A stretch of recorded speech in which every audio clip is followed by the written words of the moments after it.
What if you could see 1880s New York come alive? Close your eyes, just for a second.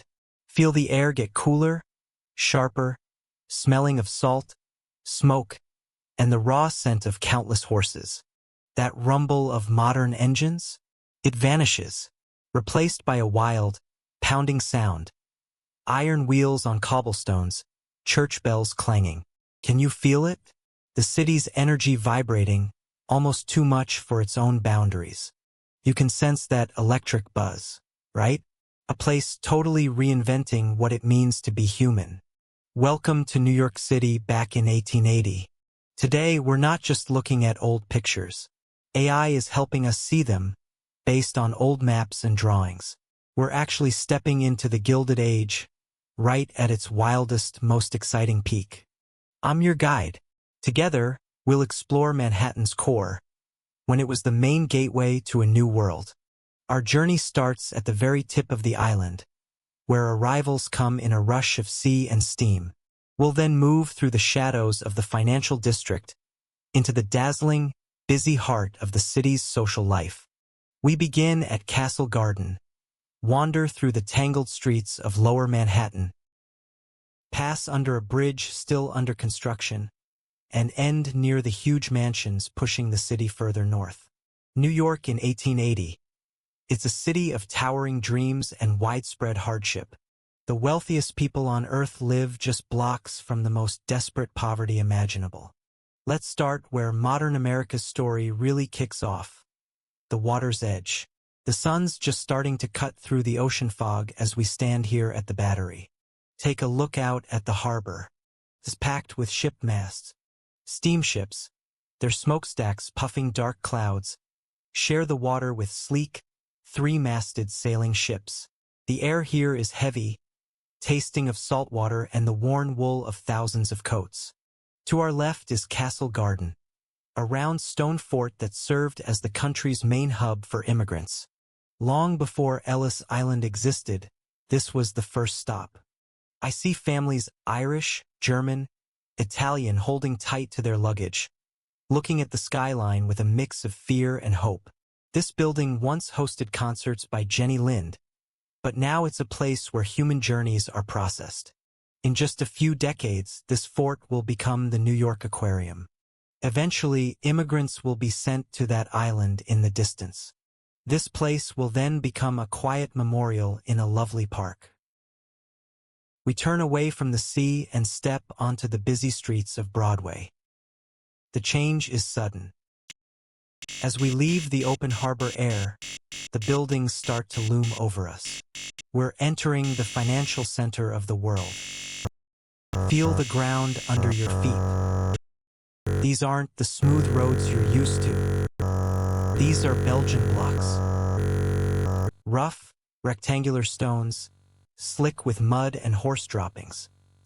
The noise is incredible. It's a constant, loud roar of iron-wheeled carts and shouting newspaper boys. To our right, Trinity Church's spire reaches up, currently the tallest point in the city. It's hard to believe, but right now, the church is the only thing pointing towards the heavens. Skyscrapers are still just ideas in architects' notebooks. This is the world of the old wealthy families, the Knickerbockers, watching their quiet city transform. They see it being taken over by the constant drive of business. We push through the crowds, past gentlemen in fancy hats and runners weaving between horse-drawn carriages. We're heading towards the intersection of Wall Street. Look up at the telegraph wires. They're so dense they almost block the sun, like a huge spiderweb connecting the entire city. Every shop is buzzing with activity. I see bankers on the corner, debating stock prices. There's a feeling of huge, seemingly effortless wealth being created. But look down those side streets. You'll see sandwich men wearing signs advertising cheap meals. This area will soon be filled with towering steel buildings, and these wires will be buried after a massive snowstorm in 1888. But for now, all the excitement is visible, tangled above us. Moving north, the atmosphere changes. The dock smells fade, replaced by the aroma of roasting coffee and construction dust. We're at the start of Park Row, looking towards the East River. Towering over us is an amazing engineering feat, the Brooklyn Bridge. In 1880, it's still a vision. The huge stone towers are done, like Gothic cathedrals rising from the water. But the road itself isn't finished yet. You can see the delicate, web-like steel cables stretching across the open space. People are already calling it the eighth wonder of the world. High above, on the walkways, workers are busy, shaping the city's future. Down below the towers, the Fulton Fish Market is a lively scene of flashing scales and loud vendors. This bridge will connect New York and Brooklyn in just 3 years, changing everything about how these cities function. But today, it's a hauntingly beautiful skeleton dominating the skyline. We follow the island's curve towards the east side, and the mood shifts dramatically. We're entering the Fourth Ward. The elegance of Broadway is gone. The streets get narrower, and the buildings seem to sag under the weight of the people inside. This is the world of the tenements. Laundry hangs from every window like torn flags. The smell here is intense. Smells of overflowing sewers, rotting trash, and the heavy scent of boiled cabbage and burning coal. I see kids running barefoot in the muck, dodging big delivery wagons. This is the most crowded square mile on the entire planet. Families of 10 are crammed into single rooms. It's a shadowy place, where sunlight rarely reaches the ground. In 100 years, these crowded areas will be cleared for new buildings and roads. But today, this is the vital force of the city's workers, powering the wealthy homes uptown. We leave the dim tenements and head west, back towards the city's heart, rising up towards Union Square. The change is like stepping into another reality. The streets widen, the mud replaced by clean, swept sidewalks. We're in Ladies' Mile, the main shopping area of the Gilded Age. Look at the shop windows of Tiffany and Company and Lord and Taylor. The women here wear fancy silk dresses with wide bustles, their faces shaded by umbrellas. The elevated train, the L, rattles overhead on its metal supports, casting moving shadows on the street. It's the sound of what's next. I see a fancy carriage stop, a man in a fur coat stepping out to help a lady into a grand hotel. There's an air of unshakable confidence here. They truly believe this era of luxury will last forever. They can't imagine that, in just a few generations, these impressive apartment buildings will move even further north, leaving these beautiful iron-fronted buildings to be taken over by artists and turned into lofts, in an area that will eventually be called Soho. Finally, we walk north up Fifth Avenue, towards the edge of the expanding city. We stop near 50th Street. To our left, the twin towers of the new St. Patrick's Cathedral have just been finished, shining white and new against the sky. But look around us. The city is still taking shape.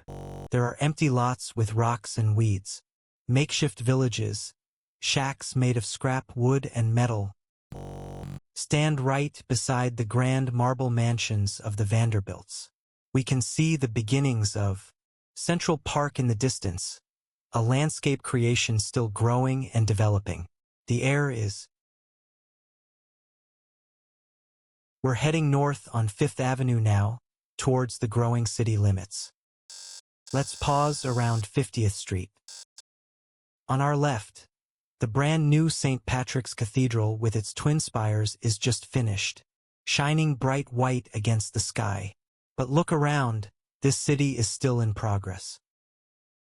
You can see empty lots with rocks and weeds, rough settlements, little homes built from scrap wood and tin, are right beside the fancy marble mansions of the Vanderbilts. Far off, we can see the top part of Central Park, a stunning landscaped park still finding its full form. The air is... I'm your guide here, with the scent of fresh cement and fresh dirt. The Upper West Side, still mostly farms and rocky hills. We're on the edge of it all. The guys constructing these huge homes are the bosses of this era, etching their names right into Manhattan's bedrock. Made of the rock of Manhattan, New York's built over its past lives. It's always moving, always building, never pausing to look back. But when we revisit 1880, we see how today's world was shaped. We see the same drive, the same shocking wealth gap, and that same intense craving for more that still defines the city. The horses are gone, the old wires are history, but the city's spirit, that buzzy, non-stop vibe, is exactly the same. Thanks for journeying through time with me today. If you could step through any door in 1880 New York, where would you head? Would you dare the crowded tenements of the Fourth Ward, or claim a spot at a fancy Vanderbilt party? Tell me below, and what city, and what century should we reconstruct next? Until then, always search for the history, right under your feet. Want a detailed breakdown of the actual 1880 maps?